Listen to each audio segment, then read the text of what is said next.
자, 오늘 우리에게 주신 하나님 말씀은 신약 요한복음 7장 14절로 24절까지 말씀입니다. 신약 156면에 있습니다. 요한복음 7장 14절로 24절까지의 말씀입니다. 7장 14절로 24절 우리 한 목소리로 합독하시겠습니다. 이미 명절의 중간이 되어 예수께서 성전에 올라가사 가르치시니 유대인들이 놀랍게 여겨 이르되 이 사람은 배우지 아니하였거늘 어떻게 그를 아느냐 하니 예수께서 대답하여 이르시되 내 교훈은 내 것이 아니요 나를 보내신 이의 것이니라. 사람이 하나님의 뜻을 행하려 하면 이 교훈이 하나님께로부터 왔는지 내가 스스로 말함인지 알리라. 스스로 말하는 자는 자기 영광만 구하되 보내신 이의 영광을 구하는 자는 참되니 그 속에 불의가 없느니라. 모세가 너희에게 율법을 주지 아니하였느냐? 너희 중에 율법을 지키는 자가 없도다. 너희가 어찌하여 나를 죽이려 하느냐? 무리가 대답하되 당신은 귀신이 들렸도다. 누가 당신을 죽이려 하나이까? 예수께서 대답하여 이르시되 내가 한 가지 일을 행하매 너희가 다 이로 말미암아 이상히 여기는도다. 모세가 너희에게 할례를 행했으니 그러나 할례는 모세에게서 난 것이 아니요 조상들에게서 난 것이라. 그러므로 너희가 안식일에도 사람에게 할례를 행하느니라. 모세의 율법을 범하지 아니하려고 사람이 안식일에도 할례를 받는 일이 있거든. 내가 안식일에 사람의 전신을 건전하게 한 것으로 너희가 내게 노여워하느냐? 외모로 판단하지 말고 공의롭게 판단하라 하시니라. 아멘. 하나님의 말씀입니다. 자, 반갑습니다, 여러분. 추석 명절 연휴 즐겁게 잘 보내셨는지 모르겠습니다. 오늘도 예배하는 우리 모두에게 하나님의 은혜와 사랑이 가득히 넘치시기를 주의 이름으로 축원합니다. 또한 귀한 찬양으로 오늘도 은혜를 나누어 주신 우리 사남매 윤찬영, 주영, 건영, 진서 우리 일부 예배 이제 매주 반주하고 있는데요. 복된 가정에 진심으로 감사를 드립니다. 우리 감사 박수 한번 보내드릴까요? 예, 감사합니다. 명절 기간에 많은 분들이 우려했던 것처럼 확진자가 또 급증을 했습니다. 엊그제는 어느덧 3,000명을 넘어서 역대 또 최대치를 찍었고요. 오늘 아침에도 보니까 2,700명이라고 하네요. 워낙 지난 주간에 이동량이 많아서 앞으로 더 큰 확산이 있지 않을까 심히 우려가 되는 상황입니다. 여러분도 각별히 건강에 유의하시고요. 또 속히 이 상황이 회복되고 안정될 수 있도록 많은 기도를 부탁드립니다. 자, 오늘도 함께 예배하는 분들과 서로 인사 나누겠습니다. 우리 반갑게 인사 나눌까요? 자, 반갑습니다. 잘 오셨습니다. 여러분 명절 잘 보내셨고 또 하루하루 기쁨 가운데 거하시기 바랍니다. 현대 사회에는 교회의 모습도 또 교회에 오는 교인들의 모습도 하루가 다르게 변하고 있습니다. 한 책에서 이 현대 교회의 모습, 현대 교회의 특징을 보여주는 몇 가지 유형에 대해서 소개하며 지적하고 있는데요. 다음과 같습니다. 첫 번째는 주유소 교회입니다. 일명 주유소 교회. 여러분 주유소에 기름을 넣으러 가시죠? 하지만 거기에 오래 머물러 있지 않으시죠? 기름만 딱 넣고 나오죠. 그것처럼 이런 교회는 우리가 기름을 넣기 위해 정기적으로 오기는 하지만 기름만 딱 넣고 바로 떠나버리는 것처럼 필요한 것만 딱 하고 바로 떠나버리는 교회. 이런 모습의 교회가 오늘날 많다는 겁니다. 이게 주유소 교회입니다. 두 번째 형태는 패스트푸드점 교회입니다. 영적으로 허기가 질 때면 불쑥 찾아와서요. 우리가 맥도날드나 롯데리아에 가서 햄버거나 콜라 같은 패스트푸드로 요기만 딱 하고 떠나는 것처럼 정말 불쑥 나타나서 영적으로 요기만 딱 때우고 떠나버리는 교회입니다. 세 번째는 천국 보험 교회입니다. 이 교회는 천국 가기 위해서 예수 믿는 교회예요. 그래서 교회에 내 이름이 있는 것이 대단히 중요하고요. 매주 교회 나와서 마치 우리가 보험료 내는 것처럼 헌금을 하고 집으로 돌아간다는 거예요. 네 번째는 박물관 교회입니다. 이 교회는 늘 옛날 얘기만 합니다. 과거에 이 교회가 어떠했고 옛날에 목사님은 얼마나 유명했고 늘 화제거리가 과거예요. 그래서 꼭 이 교회에 오면 박물관 같다라는 거죠. 그 다음 다섯 번째는 리조트형 교회입니다. 이런 교회는요, 교회에 오는 목적이 놀고 즐기는 데 있습니다. 그냥 편하게 즐기기 위해서 오는 거예요. 마치 휴가 때 리조트에 온 것처럼 말이죠. 누구나 대접받기 위해서 교회 나오고 그 대접이 조금이라도 시원찮다 싶으면 미련 없이 교회를 떠납니다. 여섯 번째, 대형 쇼핑몰 교회입니다. 이런 교회 가면 없는 게 없습니다. 찬양, 공연, 콘서트, 각종 문화시설, 교육 프로그램, 카페, 서점. 마치 우리가 대형 쇼핑몰에 온 것처럼 모든 프로그램들이 완비되어 있는 교회입니다. 이런 교회의 모습들이 너무나 많다는 거예요. 어떻습니까, 여러분? 우리 교회는 이 중에 어떤 교회인가요? 그리고 나는 어떤 모습의 교인입니까? 이 중에 해당 사항이 혹시 있으신가요? 사실 이런 교회의 모습, 이런 유형을 얘기하는 것 자체가 이 시대의 교회와 교인들의 문제점을 지적하는 것 아니겠습니까? 뭔가 여러 가지를 갖추려고 분주하고 노력은 하지만 뭔가 핵심이 빠져있는 그런 모습입니다. 오늘은 우리 신앙생활의 본질에 대해 함께 얘기하고자 합니다. 앞서 얘기한 이 여러 가지 것들이, 이 유형들이 우리가 교회를 선택하거나 혹은 교회를 나오는 하나의 이유가 되기도 합니다. 하지만 여러분도 느끼시겠지만 결코 저런 것들이 교회의 본질은 아닙니다.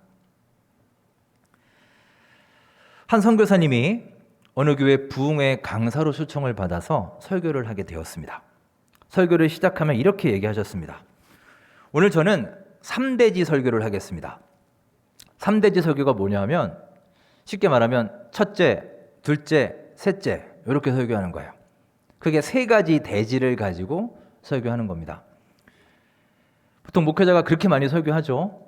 저도 가끔씩 그렇게 설교합니다. 자, 3대지 설교하겠습니다. 이 얘기를 듣고 대부분 성도님들의 반응은 좀 심드렁했습니다.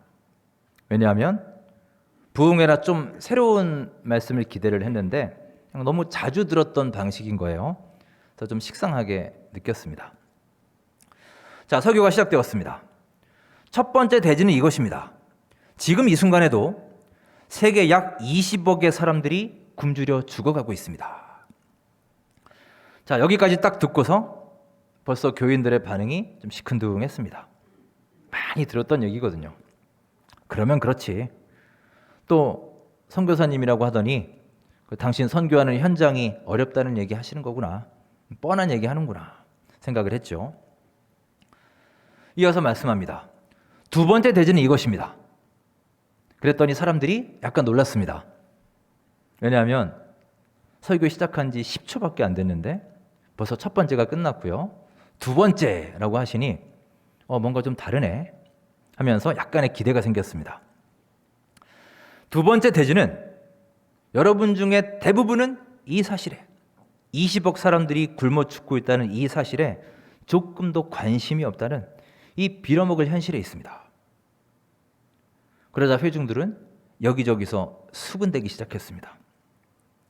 아니, 설교자가 할 말이 따로 있지. 빌어먹으리라니. 어떻게 강대에서 저런 말을 할 수가 있나? 웅성거렸습니다. 선교사님은 잠시 후에 또 말을 이었습니다. 세 번째 대지는 이렇습니다. 오늘날 그리스도인들의 진정한 비극은 20억의 사람들이 굶어서 죽어가고 있다는 말보다 설교자가 빌어먹으리라는 말을 했다는 것에 더 많은 관심을 보인다는 것입니다. 그리고는 강단에서 내려가서 자리에 앉았다고 합니다.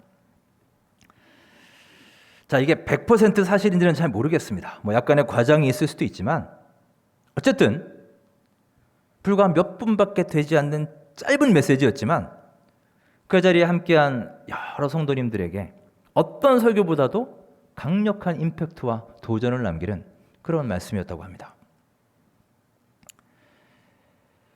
오늘 설교의 제목이 본질에 집중하는 삶입니다.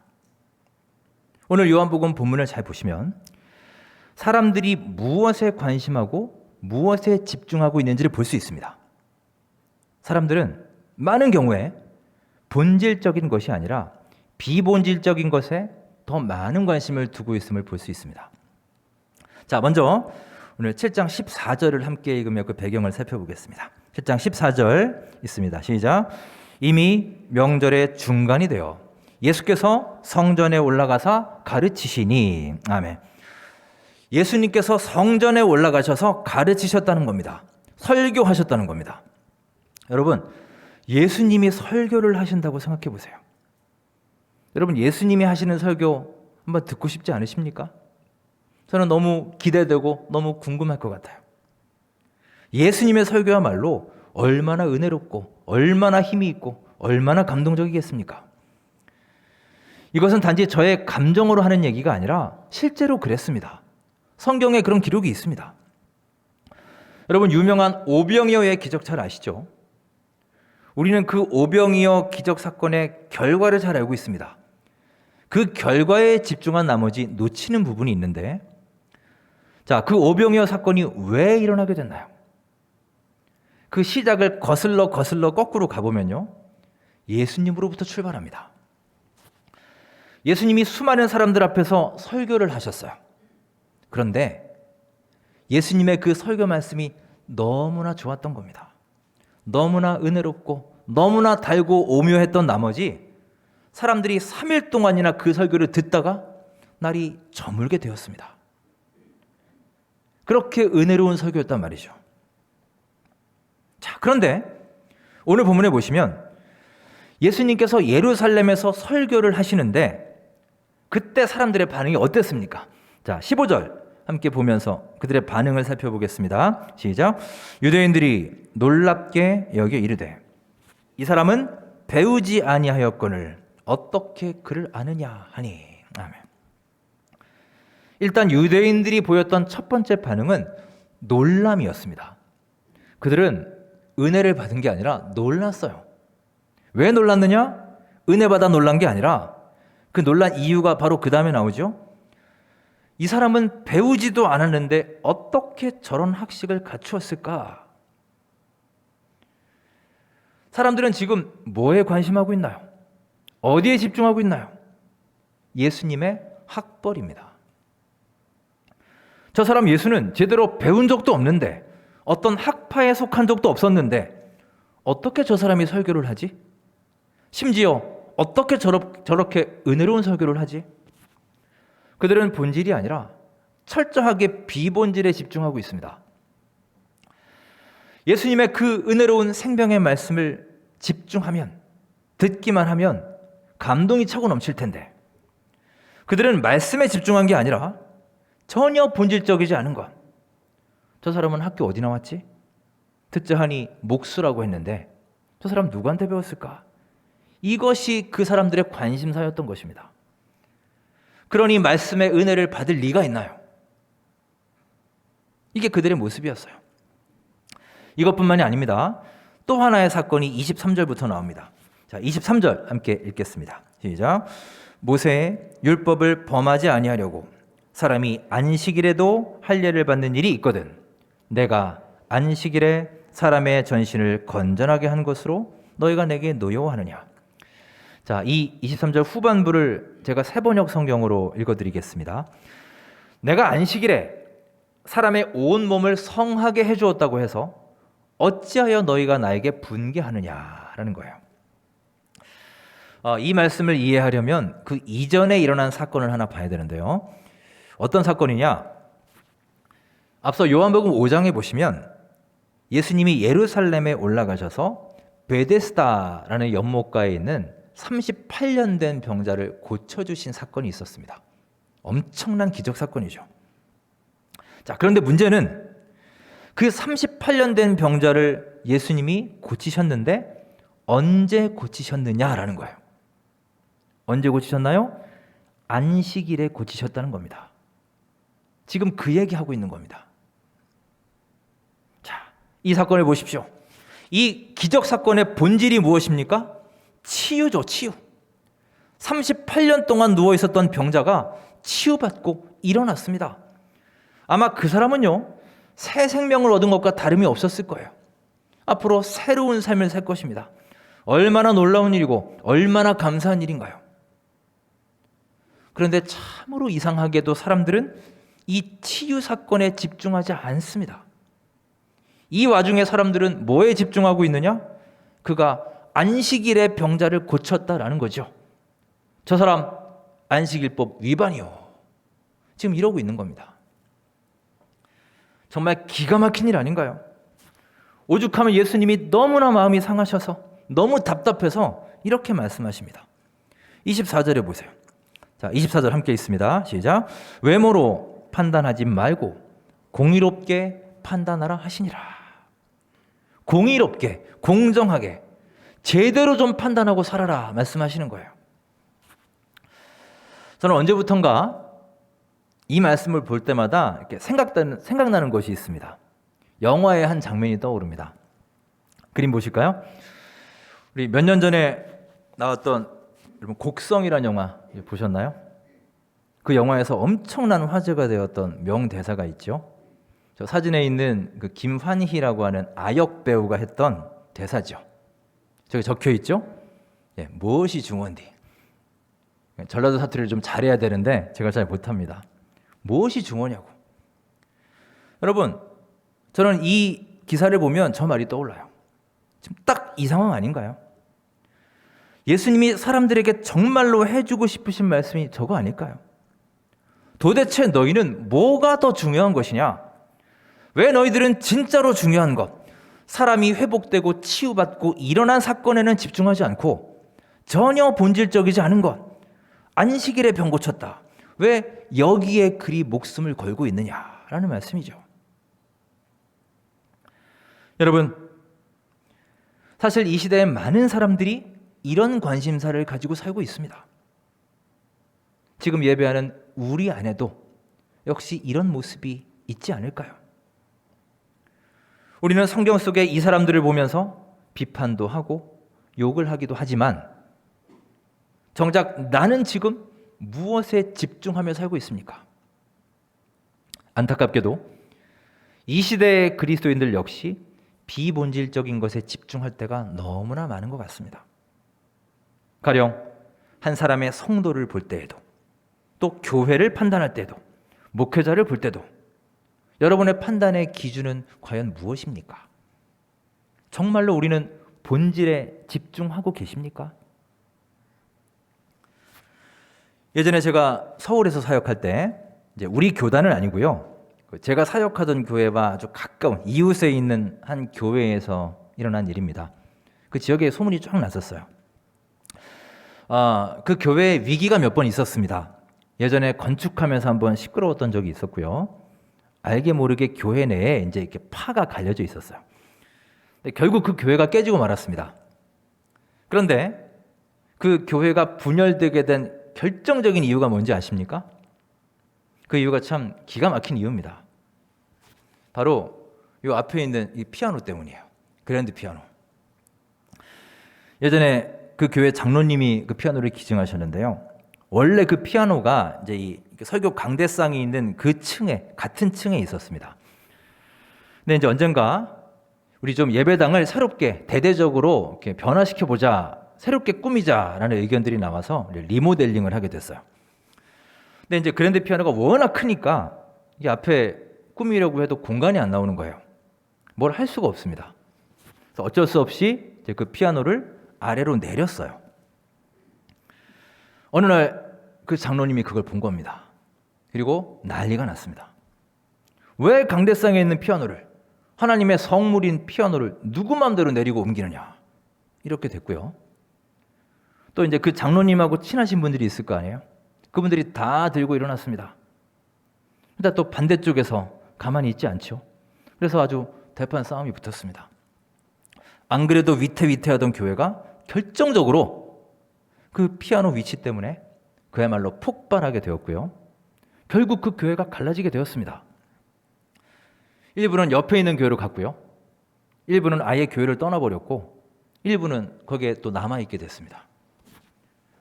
참 안타까운 일 아닌가요? 여러분, 아까 그 말이 또 생각나지 않으십니까? 무엇이 중요한디? 여러분, 그 교인들에게는 과연 뭐가 중요했을까요? 하나님은 이 분열된 교회를 보시면서 얼마나 마음이 아프셨을까요? 그런데 여러분, 비단 그 교회만 그런 걸까요? 정말 그 교회가 특별히 문제가 많은 교회라 그래서 그런 걸까요? 그건 아닐 겁니다. 사실 상황만 조금씩 다를 뿐이지 오늘날 수많은 교회들, 수많은 크리스천들에게 이런 문제들이 비일비재하게 일어나고 있습니다. 또 하나의 얘기가 있습니다. 어떤 할머니가 혼자 살고 계셨습니다.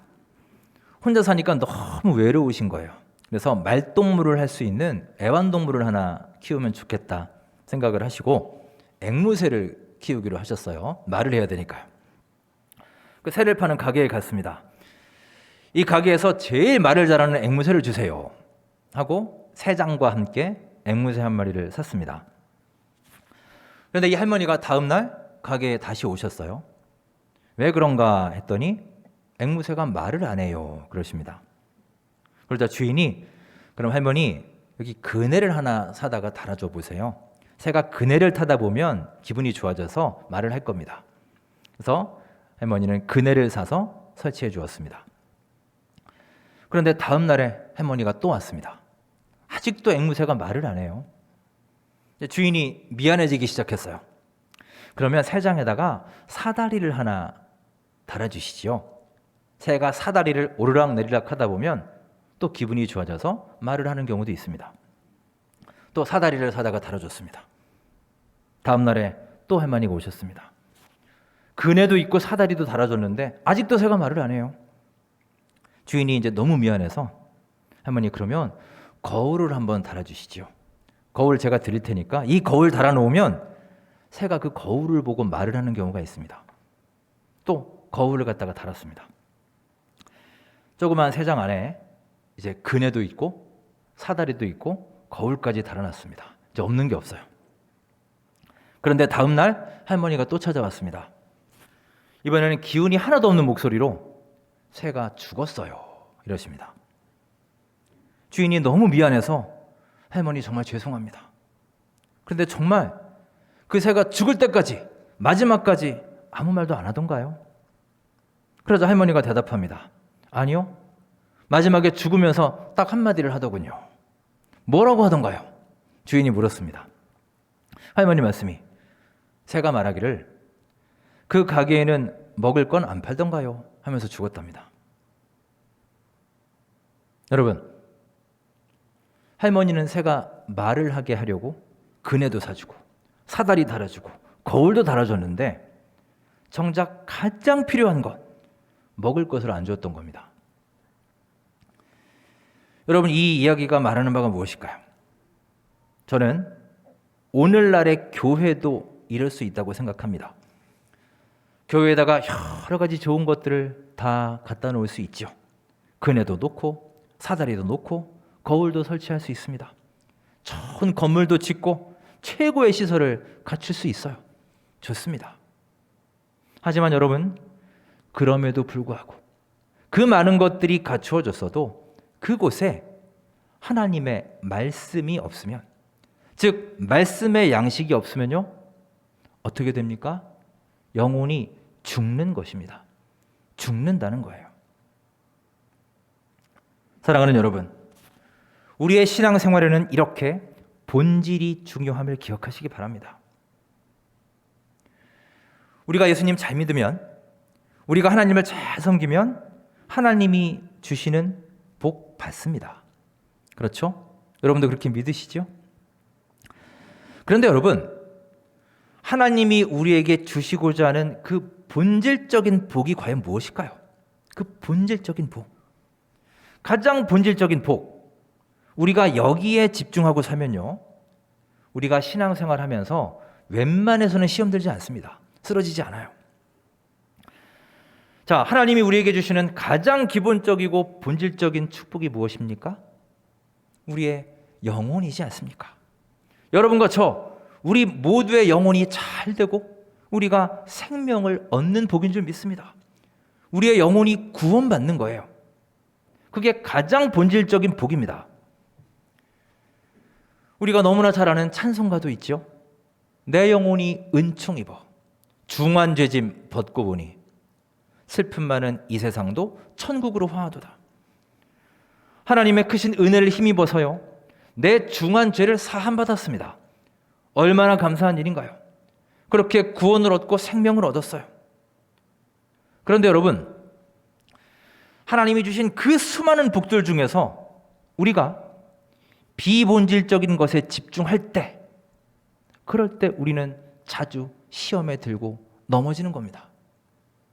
아까 그 교회의 피아노가 그런 것이죠. 여러분, 올 가을에는 우리 믿음 생활의 본질을 회복하고 본질에 집중하는 삶이 될 수 있기를 간절히 바랍니다. 우리 삶이 변화해야 됩니다. 자, 우리가 지금 예배 드리고 있습니다. 예배의 본질이 무엇입니까? 하나님을 만나는 시간이에요. 주님 만나는 것이 예배입니다. 주님과 깊은 영적 교류와 소통이 이루어지는 시간이 바로 예배예요. 여러분, 그 예배의 본질에 집중하는 여러분의 삶이 되시길 바랍니다. 우리가 헌금을 드리죠. 헌금의 본질이 무엇입니까? 여러분, 하나님이 가난하신 분 아니잖아요. 내가 쓰다 남은 것 드리는 게 헌금이 아니라 지금 내가 가진 것, 지금 나에게 있는 것들 모두 다 하나님이 나에게 주신 것입니다. 하나님 정말 감사합니다. 이 신앙의 고백으로 하나님께 드리는 게 헌금이죠. 이게 헌금의 본질입니다. 기본 정신이에요. 여러분, 이런 마음으로 봉헌하실 때 하나님이 기뻐 받아주실 줄 믿습니다. 교회의 본질이 무엇입니까? 예수 그리스도의 사랑이 있는 곳이 교회예요. 그 사랑으로 영혼과 생명을 살리는 곳이 교회입니다. 이 본질이 사라지면 다른 어떤 화려한 시설들, 화려한 장비들도 다 소용이 없는 거예요. 사랑하는 여러분, 이제 우리 원천교회도 본질에 더욱 집중하고 그 본질을 회복하기 위해 열심히 기도하고 말씀으로 무장하며 합력하여 선을 이루어가는 사랑의 공동체, 생명의 공동체가 될 수 있기를 간절히 바랍니다. 어느덧 9월의 마지막 주일입니다. 참 시간이 빠르죠? 이 수학의 계절 가을에 먼저 여러분 자신에게 한번 질문해 보십시오. 지금 나에게는 무엇이 가장 중요한가? 뭐가 가장 중요합니까, 여러분? 그리고 나는 지금 무엇에 집중하고 있는가? 질문해 보십시오. 하루하루 나의 눈을 들어 하나님의 영광을 바라보시고 수많은 욕심과 욕망과 비본질의 유혹을 벗어나서 우리 하나님을 더욱 기쁘시게 할 수 있는 사랑받는 하나님의 아들, 딸 될 수 있기를 주님의 이름으로 축원합니다. 기도하겠습니다. 사랑의 하나님, 우리의 삶에 무엇이 중요하고 무엇이 본질인지 분별할 수 있는 눈을 허락하여 주옵소서. 우리 원천교회 공동체가 예수님의 사랑이 넘치는 교회, 영혼을 살리는 교회, 말씀에 능력이 있는 교회, 본질에 집중하는 교회가 되길 간절히 원합니다. 이 수학의 계절 가을에 말씀을 통해 믿음의 커다란 성숙을 이루게 하시고 풍성한 열매를 맺어가도록 축복하여 주시옵소서. 예수님의 이름으로 감사하며 기도드립니다. 아멘.